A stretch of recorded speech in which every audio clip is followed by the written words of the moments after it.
700 KG বা 750 KG. এই 750 KG মোটামুটিভাবে গণনা করলে আনুমানিকের ভিত্তিতে 18 মণ 30 কেজি হয়।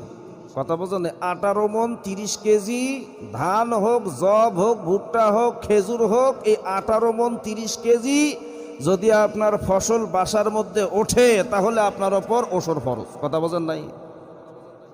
হিসাব বোঝেন। 18 মণ 30 কেজি, 18 মণ 30 কেজি যদি আপনার ফসল বাসার মধ্যে ওঠে তাহলে আপনার ওপর ওসর ফরজ, তাছাড়া ওসর ফরজ হবে না। 10 কেজি কম আছে, 19 মণ কীভাবে হলো? 18 মণ 30 কেজি। এই সম্পদটা যদি বাসায় ওঠে অবশ্যই ওষুধ দিতে হবে। পরিমাণটা কত আসতেছে বন্ধুগণ আমার, আল্লাহর নবী বলছেন সহিহ বুখারীর বর্ণনায়, আল্লাহ নবী বলছেন এই 5 ওয়াকাসের নিচে ওসর ফরজ হবে না।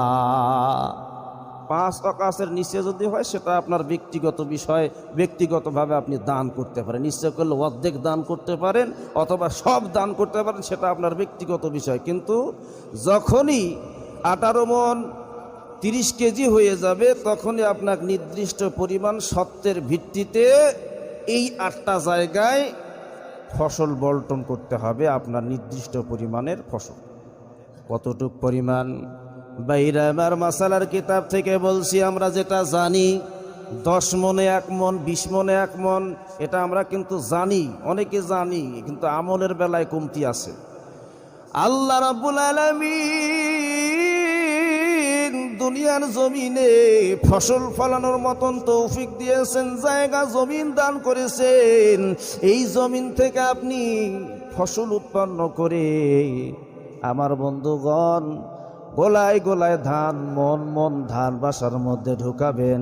আল্লাহ রাব্বুল আলামিন এই সম্পদটাকে পবিত্র করার জন্য ওসর নামক একটা বিধান দিয়েছেন, যে এই ওসর আদায় করলে তোমার ওই উৎপন্ন ফসলটা পবিত্র হয়ে যাবে। কোন সুবহানাল্লাহ।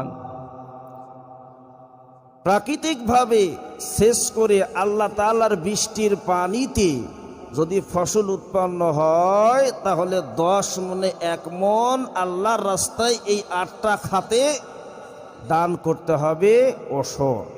কয়টা খাতে? 8টা খাতে। ইন্নামাস সাদসুরা সূরা তাওবার 60 নম্বর আয়াতের মধ্যে বলা হয়েছে যাকাতাদের যেটা খাত ওসর আদায় করারও ওইটা খাত। বুঝেন নাই কথা বন্ধুগণ আমার? তাহলে আল্লাহর বৃষ্টির পানিতে প্রাকৃতিক উপায়ে যদি ফসল